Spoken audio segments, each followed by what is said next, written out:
Hello दोस्तों, कैसे हैं आप। मैं आशा करता हूं कि आप अच्छे होंगे। और जैसा कि हमने लास्ट क्लास में डिस्कस कर लिया था डिज़ाइन ऑफ फ्लेक्सिबल पेमेंट और उसके वेरियस मेथड से, जैसे हमारे ग्रुप इंडेक्स मेथड हुआ और कैलिफोर्निया बियरिंग रेशियो मेथड्स हुआ, ट्राई एक्सियल मेथड हुआ, बर्मिस्टर मेथड हुआ एंड लास्ट मेथड था जिसको हम मॉडिफाइड सीपीआर मेथड या cumulative standard axle load repetition method भी बोलते हैं। इन सभी के बारे में हमने डिस्कस भी कर लिया, इन सभी के हमने न्यूमेरिकल्स भी देख लिए और पूरा कॉन्सेप्ट जो था, जैसे हम लोग फ्लेक्सिबल पेमेंट को डिजाइन करें, सभी के कॉन्सेप्ट भी देख लिए।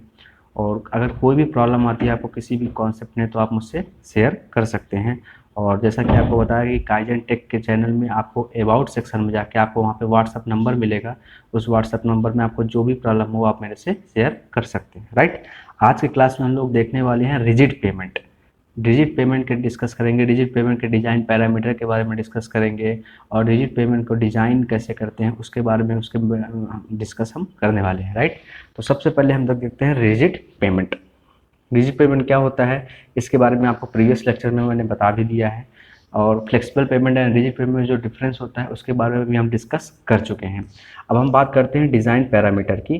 तो डिज़ाइन पैरामीटर जो रिजिड पेमेंट में, उनमें सबसे फर्स्ट ऑफ ऑल हम देखते हैं modulus of subgrade reaction. Modulus of subgrade reaction को हम के से डिनोट करते हैं। और ये होता क्या है एक्चुअली में, तो मॉडुलस ऑफ सबग्रेड रिएक्शन क्या कि it is defined as the pressure required per unit deflection of 0.125 centimetre. It is calculated by plate bearing test. तो मॉडुलस ऑफ सबग्रेड रिएक्शन क्या होता है, मॉडुलस ऑफ सबग्रेड रिएक्शन को जो आप calculate करते हैं वो प्लेट बियरिंग टेस्ट से कैलकुलेट करते हैं। और ये क्या होता है कि जो हमारा पर यूनिट डिफ्लेक्शन, डिफ्लेक्शन कितना 0.125। अब पर यूनिट जो भी आप एक रोड के सेक्शन में जिसमें भी आप जो भी सेक्शन लेंगे, पर यूनिट सेक्शन लेंगे, उस पर यूनिट में डिफ्लेक्शन कितना होना चाहिए 0.125 सेंटीमीटर। कब, तो 0.125 सेंटीमीटर डिफ्लेक्शन के लिए जितने प्रेशर के रिक्वायर्ड होती है वही आपका क्या कहलाता है, मॉडुलस ऑफ सबग्रेड रिएक्शन।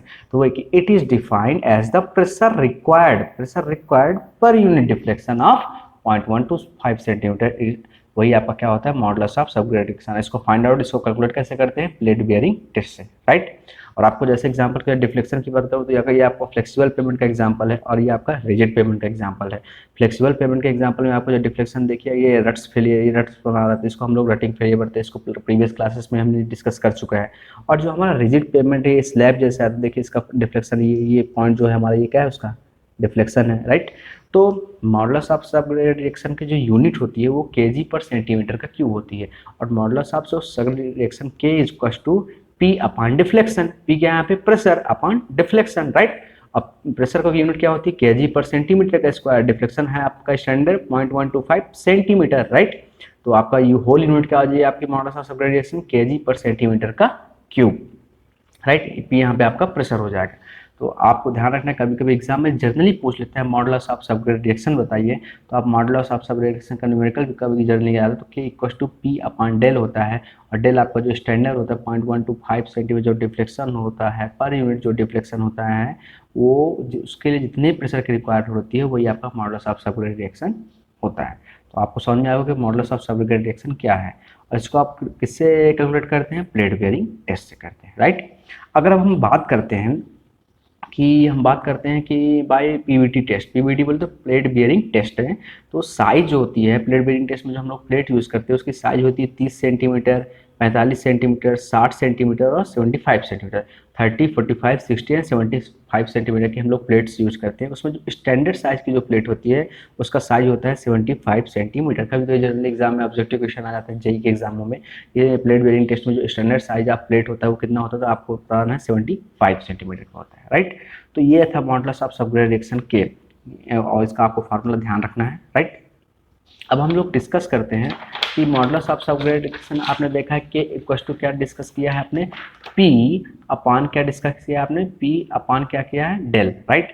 अब अगर आप डेल की बात करें, डिफ्लेक्शन की बात करें, तो अगर आपने डिफ्लेक्शन की बात करेंगे तो आपने इसको डिस्कस किया था बर्मिस्टर मेथड में। बर्मिस्टर मेथड में हमने दो टॉपिक पढ़ा था, एक आप था plate load test and second था व्हील लोड टेस्ट।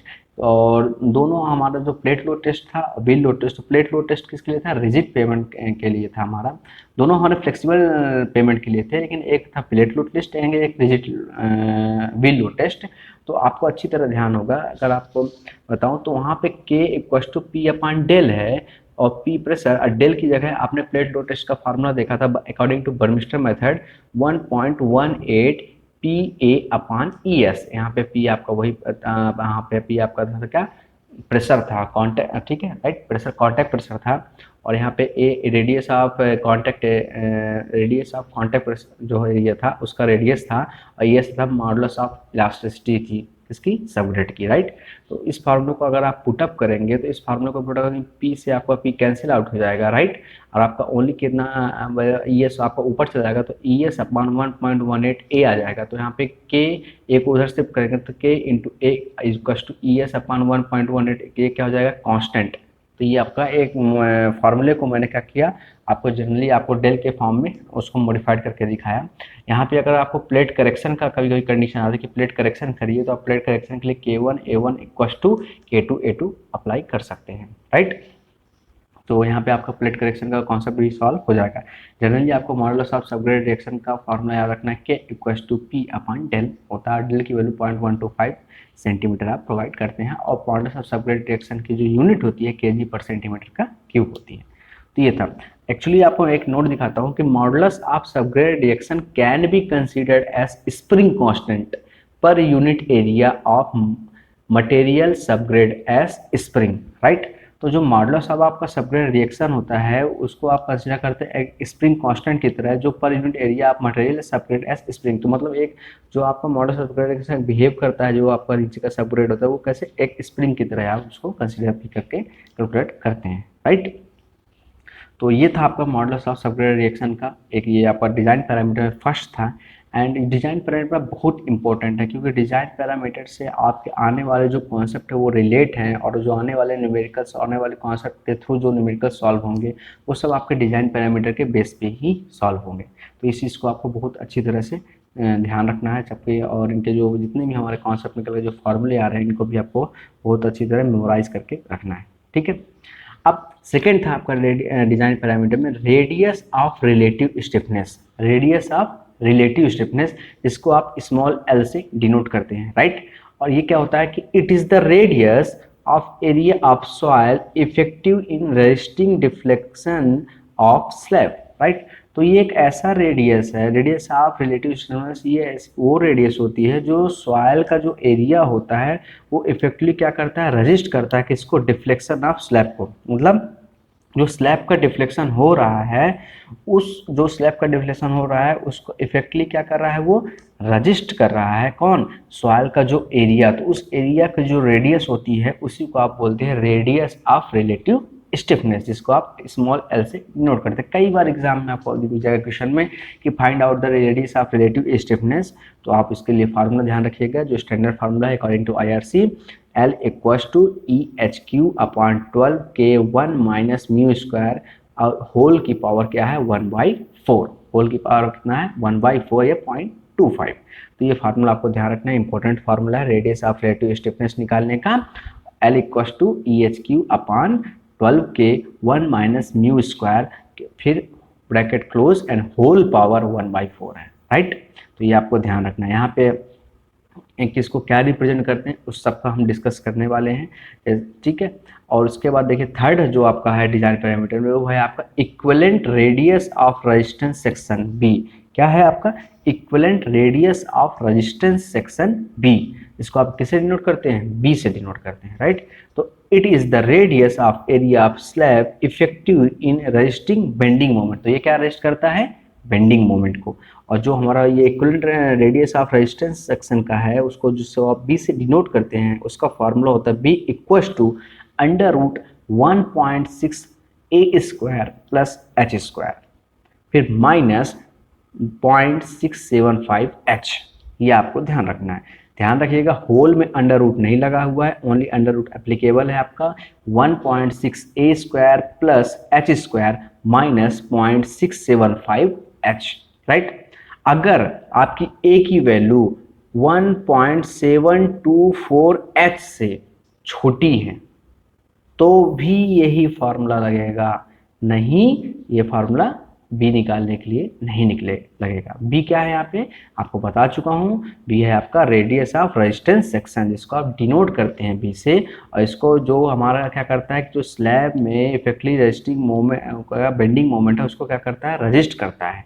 तो वो radius of area of slab कहलाता है बी, जो इफेक्टली रजिस्ट करता है किसको, बेंडिंग मोमेंट को। और उस बी को निकालने का जो फार्मूला होता है वो होता है आपका अंडर रूट 1.6 ए स्क्वायर प्लस एच स्क्वायर, और फिर रूट के बाहर है आपका माइनस 0.675 एच। और बी निकालने का ये फार्मूला तभी एप्लीकेबल है जब आपकी ए की जो वैल्यू है वो क्या हो, ए की वैल्यू आपकी छोटी हो, किससे, 1.724 एच से। यहाँ पे जो h है वो कहलाता है आपका थिकनेस ऑफ स्लैब। तो मतलब थिकनेस ऑफ स्लैब जो भी क्वेश्चन में आपको गिवन होगा उसको 1.724 से मल्टीप्लाई करेंगे, और उसकी वैल्यू जो हो a से क्या आनी चाहिए, बड़ी आनी चाहिए। तभी अगर a से बड़ी आ रही तभी आप ये फार्मूला यूज करेंगे बी निकालने के लिए, रेडियस ऑफ रेजिस्टेंस सेक्शन को फाइंड आउट करने के लिए। तो पहले आपको इस फार्मूला को अप्लीकेबल करने से पहले आपको ये कंडीशन को क्या करना पड़ेगा, चेक करना पड़ेगा, राइट। और अगर मान लीजिए छोटी आए तो ये फार्मूला लगेगा, अगर ए की वैल्यू अगर छोटी आती है तो ये फार्मूला लगेगा। लेकिन अगर मान लीजिए 1.724 एच से आपकी ए की वैल्यू क्या आ जाए, बड़ी आ जाए, तब फिर क्या होगा बी, तब कैसे बी निकलेगा, ये भी सोचने वाली बात है। तो उस केस में बी जो होगा इक्वल हो जाएगा ए के, उस केस में क्या होगा, बी होगा इक्वल हो जाएगा ए के। और ए क्या होता है आपका, तो एक आपको पता है ए आपका क्या होता है, कॉन्टेक्ट एरिया का रेडियस होता है, रेडियस ऑफ कॉन्टेक्ट एरिया आपका ए होता है, राइट। तो ये आपको पहले भी डिस्कस कर चुके हैं और अभी फिर से डिस्कस हो रहा है। तो ये कंडीशन आप बहुत ध्यान से रखिएगा कि equivalent radius of resistance section B जो होता है जिसको डिनोट करते हैं, क्या करता है ये, वो एक ऐसा radius of area of slab का ऐसा रेडियस होता है जो इफेक्टली रजिस्ट करता है इसको, बेंडिंग मोमेंट को। और वहाँ पे बी निकालने का फार्मूला आपका ये होता है, लेकिन ये फार्मूला तभी एप्लीकेबल है जब आपकी ए की वैल्यू क्या हो, छोटी हो, किससे, 1.724 एच से। और यहाँ पे एच है थिकनेस ऑफ स्लैब, इसकी वैल्यू अगर बड़ी आती है किससे, ए से, तभी आपका बी एप्लीकेबल होगा। और अगर ए की वैल्यू क्या आ जाती है आपकी, बड़ी आ जाती है इससे, तो फिर उस केस में आपका जो बी होगा वो ए के क्या होगा, इक्वल होगा। इस बात को आप ध्यान रखिएगा।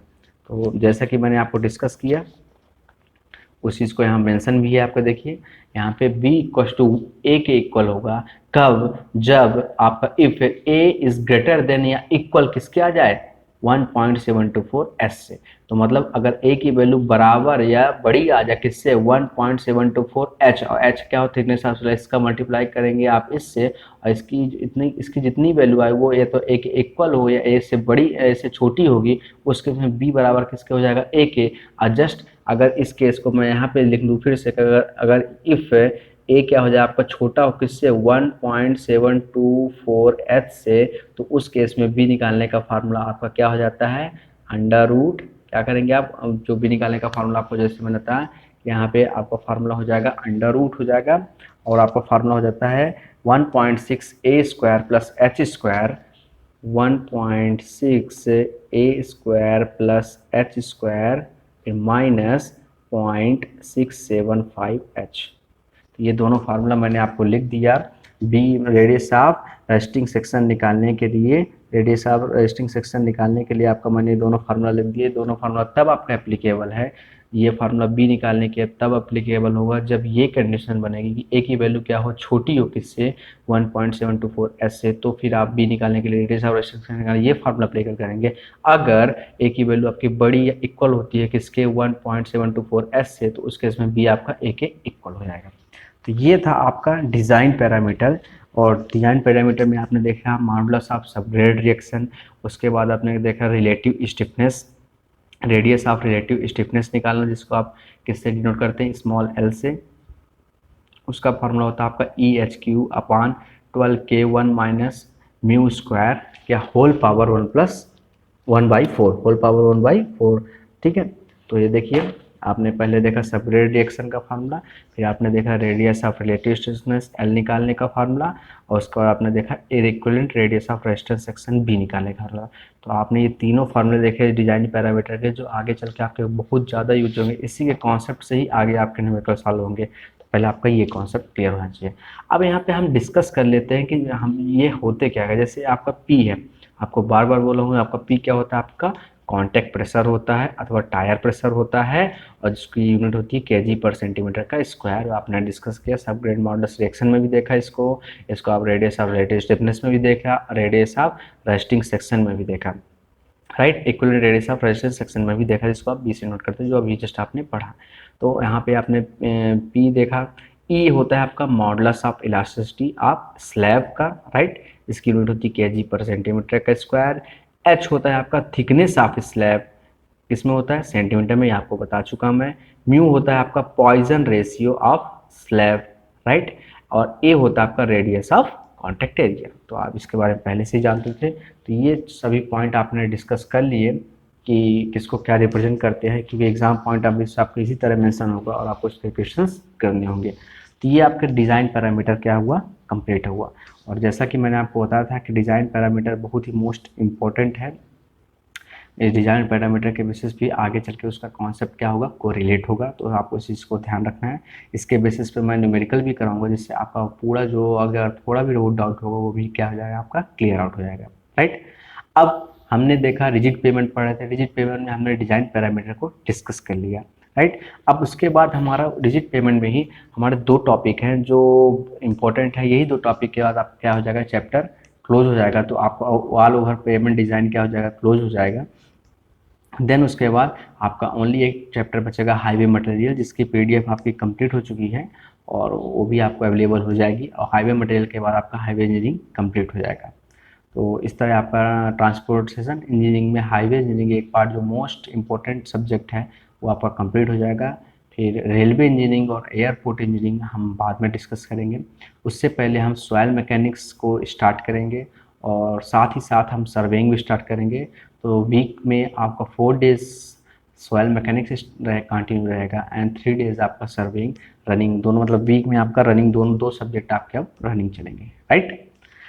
तो हम डिस्कस करते हैं नेक्स्ट आगे टॉपिक में। रिजिड पेमेंट में आपने डिजाइन पैरामीटर को कम्प्लीटली देख लिया है। अब आप देखेंगे analysis of stresses and design of joint. इन दो टॉपिक के बारे में आप डिस्कस करने वाले हैं। तो सबसे पहले हम लोग डिज़ाइन ऑफ जॉइंट से पहले एनालिसिस ऑफ स्ट्रेस का एनालिसिस देखेंगे किसमें, रिजिड पेमेंट में। रिजिड पेमेंट में स्ट्रेस के एनालिसिस को हम लोग डिस्कस करने वाले हैं। तो एनालिसिस आप जो स्ट्रेस करते हैं कहाँ, रिजिड पेमेंट में, वो किस डायरेक्शन में आप करते हैं, जनरली लॉन्गिट्यूडनल। कहाँ, लॉन्गिट्यूडनल, राइट। लॉन्गिट्यूडनल डायरेक्शन में आप एनालिसिस आप किसका करते हैं, स्ट्रेस का करते हैं, ठीक है। ये भी कभी कभी जनरली पूछ लेता है। मेन है जो स्ट्रेस का एनालिसिस करते हैं वो तो आप कितने टाइप के स्ट्रेस होते हैं, तो आपके दो टाइप के स्ट्रेस आप होते हैं किसमें, रिजिड पेमेंट में। एक होता है आपका लोड स्ट्रेस और दूसरा होता है आपका टेम्परेचर स्ट्रेस। तो जो भी आप स्ट्रेस का एनालिसिस करते हैं रिजिड पेमेंट में वो दो टाइप के होते हैं। एक होता है लोड स्ट्रेस और दूसरा होता है टेम्परेचर स्ट्रेस। टेम्परेचर स्ट्रेस आपके दो पार्ट होते हैं, पहला होता है आपका वार्पिंग स्ट्रेस एंड सेकंड होता है आपका फ्रिक्शनल स्ट्रेस। तो इन सभी के बारे में आप ब्रीफली डिस्कस करने वाले हैं। तो सबसे पहले फर्स्ट ऑफ ऑल स्ट्रेस के एनालिसिस में आप लोड स्ट्रेस को देखेंगे, उसके बाद आप वार्पिंग स्ट्रेस को देखेंगे एंड देन आप फ्रिक्शनल स्ट्रेस को देखेंगे। Warping stress and frictional stress ये दोनों जो स्ट्रेस होते हैं ये टेम्परेचर स्ट्रेस के अकॉर्डिंग बेस्ड होते हैं, और जो लोड स्ट्रेस होता है वो आपको नाम से पता चलता है लोड के अकॉर्डिंग बेस्ड होता है। तो इन सभी को स्ट्रेस को समझने से पहले सबसे पहले आपको रोड का जो पोजीशन होता है, रोड का जो रोड होती है उस रोड के पोजीशन को समझना जरूरी है कि किसको आप क्या बोलते हैं, क्रिटिकल पोजीशन ऑफ स्ट्रेस। और वहाँ पे जो हमारा स्ट्रेस डेवलप होता है तो उसकी क्या क्या पोजीशन है उसको क्या आप मेंशन करते हैं। तो आप देखने वाले हैं loading position for rigid payment design. तो रिजिड पेमेंट डिज़ाइन की लोडिंग पोजीशन को देखेंगे। तो यहाँ पे आप टॉपिक देखते हैं critical position for stress. Critical position for stress कैसे आप देखते हैं उस बात को आप समझिए ध्यान से। तो उसको समझने के लिए सबसे पहले आपको मैं जर्नली बता देता हूँ। एक जर्नली आपको डायग्राम ड्रॉ करता हूँ और आप उसे ईजिली समझ जाएंगे।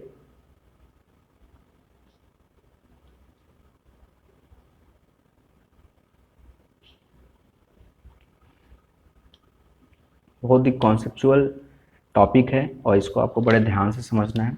ये आपकी जर्नली क्या, मान लीजिए ये आपकी जर्नली क्या है, रोड है, राइट। अब ये आपकी जो रिजिड पेमेंट की रोड है, तो इस पे आप देखिएगा जो ये पोर्शन होता है, ये पोर्शन रोड का ये जो पोर्शन होता है आपका, जो रिजिड पेमेंट का रोड का ये पोर्शन, इस पोर्शन को आप एज बोलते हैं। क्या बोलते हैं? एज बोलते हैं, राइट, एज सेक्शन बोलते हैं। तो सेम आपका ये पोर्शन भी क्या कहलाएगा? ये जो साइड का पोर्शन कहलाता है, ये पोर्शन, ये पोर्शन, ये जो पोर्शन होते हैं रोड के, ये पोर्शन आपके एज कहलाते हैं। क्या कहलाते हैं? आपके एज कहलाते हैं। जो सेंटर पोर्शन होता है, जो आपके रोड का, रिजिड रोड का, जिसको आप एक हिसाब से स्लैब जैसे भी ट्रीट कर सकते हो, तो रिजिड पेमेंट का ये जो सेंटर पोर्शन होता है, इस पोर्शन को आप बोलते हैं इंटीरियर। क्या बोलते हैं आप? इंटीरियर। इस पोर्शन को आप इंटीरियर बोलते हैं, इंटीरियर लोडिंग, ठीक है, इंटीरियर बोलते हैं। और जो ये साइड का पोर्शन होता है, ये पोर्शन हो गया आपका, ये पोर्शन हो गया, ये पोर्शन हो गया, और ये पोर्शन, इसको आप कॉर्नर बोलते हैं। क्या बोलते हैं? कॉर्नर। तो ये पोर्शन आपके क्या हो गए? कॉर्नर हो गए। देखिए, आप बड़े ध्यान से देखिए, ये पोर्शन आपके क्या हो गए? कॉर्नर हो गए, राइट। ये जो सेंटर का पोर्शन है, स्लैब के सेंटर का पोर्शन है, इसको आप बोलते हैं इंटीरियर बोलते हैं, राइट। और जो आपका इस साइड का पोर्शन, ये पोर्शन, ये पोर्शन कहलाते हैं, जो ये पोर्शन, ये आपके एज कहलाते हैं। तो जो व्हीकल आपका मूव कर रहा होता है, मान लीजिए आपका कोई व्हीकल, ये रोड है रिजिड, यहाँ पे आपका कोई गाड़ी मूव कर रही है, तो कहाँ पे कौन सा स्ट्रेस डेवलप्ड होगा, उसी की आप स्टडी करने वाले हैं। तो वही आपको पोजीशन समझना है। तो अगर यहाँ पे लोडिंग हो रही है आपकी किसी व्हीकल के, इसको आप बोलते हैं कॉर्नर लोडिंग। क्या बोलेंगे इसको? Corner loading. अगर मान लीजिए आपके व्हीकल यहाँ पे है, रोड के सेंटर पे है, रिजिड पेमेंट के सेंटर पे है, तो इसको आप बोलेंगे इंटीरियर लोडिंग, राइट। और अगर आपका व्हीकल एज पे है, एज पोजीशन पे है, तो आप इसको बोलेंगे एज लोडिंग। तो आपको ये ध्यान रखना है कि अगर ये आपके loading position for rigid payment की ऐसे है, क्रिटिकल पोजीशन फॉर स्ट्रेसेस के लिए आपको इन्हीं जगह पे आपको समझना है कि रोड का जो सेक्शन है, उस रोड के रिजिड पेमेंट का जो सेक्शन है, उसमें आप किसको एज बोलते हैं। उसके अकॉर्डिंग आज अब इस कॉन्सेप्ट को समझेंगे। तो जब मैं आपको लोड स्ट्रेस, वार्प और जो टेम्परेचर स्ट्रेस के दो पार्ट है, वार्पिंग स्ट्रेस और फ्रिक्शन स्ट्रेस, जब इनके बारे में डिस्कस करूंगा, तो आपको सीधे माइंड क्लिक होना चाहिए कि कॉर्नर की बात कर रहा हूँ तो रोड के किस सेक्शन पे बात कर रहा हूँ मैं? इस पोर्शन पे कॉर्नर की बात कर रहा हूँ। अगर एज लोडिंग की बात करूँ या एज स्ट्रेस की बात कर रहा हूँ, तो आप समझ जाइएगा कि यहाँ इस पॉइंट पे जो स्ट्रेस हो रहा है उसको आप बोलेंगे एज स्ट्रेस बोलेंगे। और इंटीरियर स्ट्रेस की बात करूँगा तो आप समझाइए कि आप जो आपका रिजिड पेमेंट है, रोड है, उसका इस पोर्शन की, मतलब सेंटर पोर्शन की, पूरे पोर्शन की आपकी क्या बात कर रहा हूँ? इंटीरियर लोडिंग की। तो इससे आप समझ जाएंगे कि इंटीरियर स्ट्रेस, एज स्ट्रेस या कॉर्नर स्ट्रेस या इनकी लोडिंग की अगर बात करूंगा तो कहाँ पे रोड के सेक्शन में किस है, ये आपको तुरंत क्या हो जाना चाहिए? दिमाग में क्लिक हो जाना चाहिए। तो ये मैंने आपको यहाँ पे जनरली ये दिखा के समझा दिया। वही यहाँ पे आपका मेंशन है कि क्रिटिकल पोजीशन फॉर स्ट्रेस, ये आपका ये हुआ ऑल ओवर रोड सेक्शन, इसमें आपका ये कॉर्नर पोर्शन है, ये आपका एज पोर्शन कहलाता है, और ये आपका जो सेंटर में है वो क्या कहलाता है? इंटीरियर सेक्शन कहलाता है, राइट। तो ये लोडिंग पोजीशन फॉर है रिजिड पेमेंट के। तो ये था आपका क्रिटिकल पोजीशन, मैंने दिखाया आपका रोड के सेक्शन का, और उस पर जो स्ट्रेस डेवलप होगा उन्हीं के बारे में हम आगे चल के डिस्कस करने वाले हैं। तो स्ट्रेस के जो एनालिसिस करने वाले थे, ये एग्जाम पॉइंट ऑफ व्यू से बहुत इंपॉर्टेंट है, इसमें थ्योरेटिकल क्वेश्चन आपके बहुत ज़्यादा बनते हैं। तो उनमें से हमने सबसे पहले लोड स्ट्रेस देखेंगे, लोड स्ट्रेस के बाद देन हम लोग टेम्परेचर स्ट्रेस। टेम्परेचर स्ट्रेस में आपको दो पार्ट है, आपके warping stress and friction stress, ये क्या होते हैं, कैसा होता है, इनके बारे में हम डिस्कस करने वाले हैं। सबसे पहले चलिए आइए हम लोग देखते हैं लोड स्ट्रेस के बारे में।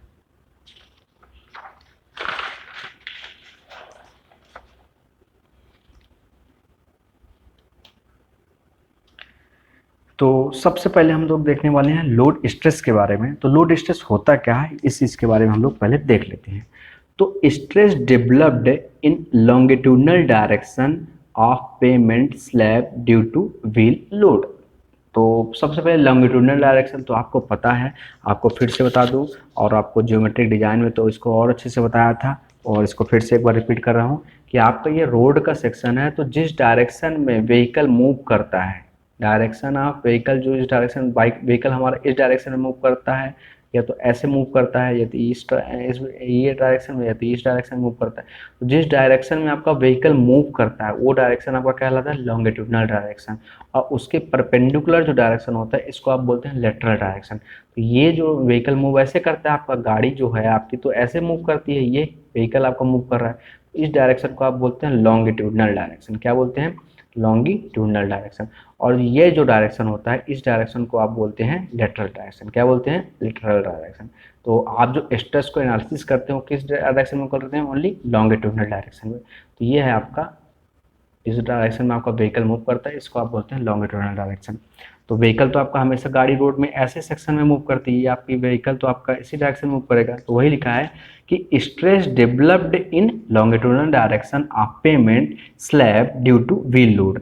तो व्हील लोड के कारण, मतलब गाड़ी के व्हील के लोड के कारण जो स्ट्रप डेवलप्ड होता है कहाँ? लॉन्गिट्यूडनल डायरेक्शन में, उसी को आप बोलते हैं लोड स्ट्रेस। समझ में आपको? लोड स्ट्रेस क्या होता है कि stress developed in longitudinal direction. Longitudinal direction पता था आपको, जो व्हीकल जिस डायरेक्शन में मूव करता है, रोड के जिस डायरेक्शन में व्हीकल मूव करता है उसी को आप बोलते हैं लॉन्गिट्यूडनल डायरेक्शन। और उसी के परपेंडिकुलर डायरेक्शन को आप बोलते हैं लेटरल डायरेक्शन। इसको भी आप बता ही चुका। तो लॉन्गिट्यूडनल डायरेक्शन क्या होगा? जो व्हीकल जिस डायरेक्शन में मूव कर रहा है, किसके? रोड में जो व्हीकल जिस डायरेक्शन में मूव करता है उसको आप बोलते हैं लॉन्गिट्यूडनल डायरेक्शन। तो stress developed in longitudinal direction of payment slab due two wheel load. तो व्हील लोड के कारण, जो व्हीकल का व्हील लोड के कारण जो स्ट्रेस डेवलप्ड होता है लॉन्गिट्यूडनल डायरेक्शन में, उसको आप बोलते हैं लोड स्ट्रेस। लोड स्ट्रेस हमारा तीनों पोर्शन में एप्लीकेबल होता है, इंटीरियर में, एज में एंड कॉर्नर में। अब इंटीरियर, एज, कॉर्नर क्या होता है ये आपको अभी मैंने रोड के सेक्शन में दिखा दिया था। तो इन तीनों को लोड स्ट्रेस निकालने के फार्मूले होते हैं, तीनों के फार्मूले आपको ध्यान रखने हैं। इंटीरियर के लिए आप इसको जो डिनोट करते हैं वो एस आई से डिनोट करते हैं, लोड स्ट्रेस को एस आई। एस हो गया स्ट्रेस को डिफाइन कर रहा है और आई कर रहा है आपको इंटीरियर, इसलिए आप इसको एस आई। तो एस आई का मतलब हो गया कि इंटीरियर सेक्शन पे जो लोड स्ट्रेस है, और स्ट्रेस को आप एस से डिनोट कर रहे हैं। तो एस आई का मतलब आप समझ गए कि लोड स्ट्रेस है कहाँ? इंटीरियर सेक्शन पे। तो इंटीरियर सेक्शन पे जो लोड स्ट्रेस है उसकी यूनिट होती है आपकी केजी पर सेंटीमीटर स्क्वायर। इसका फार्मूला होता है इंटीरियर सेक्शन पे लोड स्ट्रेस का, जिसको आप एस आई से यूनिट करते हैं। एज को आप एस ई से करेंगे और कॉर्नर को आप एस सी से करेंगे। तो आप इंटीरियर सेक्शन के जो लोड स्ट्रेस का फार्मूला होता है 0.316 P upon H square bracket में 4 log base 10 L upon B plus 1.069। ये आपका क्या होता है? फार्मूला होता है। आपको अच्छी तरह पता है एल क्या होता है, जस्ट अभी आपको पता था, radius of relative stiffness. L equal to आपने देखा था अभी ई एच क्यू अपॉन 12 के 1 माइनस म्यू होल स्क्वायर के पूरे का होल पावर 1/4। वहाँ से आप रेडियस ऑफ रेडियस से आप एल निकाल लेंगे अगर आपको गिवन नहीं है तो, और जनरली आपको गिवन दे देगा अगर आपको स्ट्रेस पूछेगा लोड स्ट्रेस के बारे में। बी आपका पता ही है, आपने अभी जस्ट देखा equivalent radius of resting section. जो बी निकालने का फार्मूला था आपका √1.6 ए स्क्वायर प्लस एस स्क्वायर के माइनस 0.675 एच। अगर केसेस हैं, अगर ए की वैल्यू आपकी क्या छोटी हो 1.724 एच से, तो आप उसको अप्लीकेबल करेंगे। अगर आपकी बड़ी है तो बी किसके बराबर हो जाएगा? ए के बराबर। अगर आपको गिवन नहीं है तो आपके डिजाइन पैरामीटर में आपने एल और बी दोनों को देख लिया, तो ये फार्मूला आपका कंप्लीट हो गया। आपका एच क्या होता है आपको पता ही है, थिकनेस ऑफ स्लैब होती है, राइट। अब पी आपका क्या होता है? व्हील लोड होता है। तो ये सभी आपको डाटा पता है, बस आपको फार्मूले में पुट करना होता है और इंटीरियर सेक्शन पर जो लोड स्ट्रेस डेवलप होगा आप इसको निकाल सकते हैं।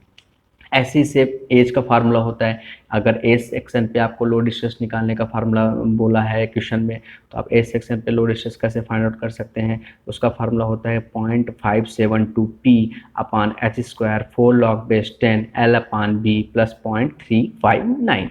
एंड देन कॉर्नर सेक्शन पे आपका फार्मूला होता है 3p upon H square 1 minus A √2 upon L की पावर 0.6। तो ये आपके इंटीरियर, एज और कॉर्नर के फार्मूले हो गए कब?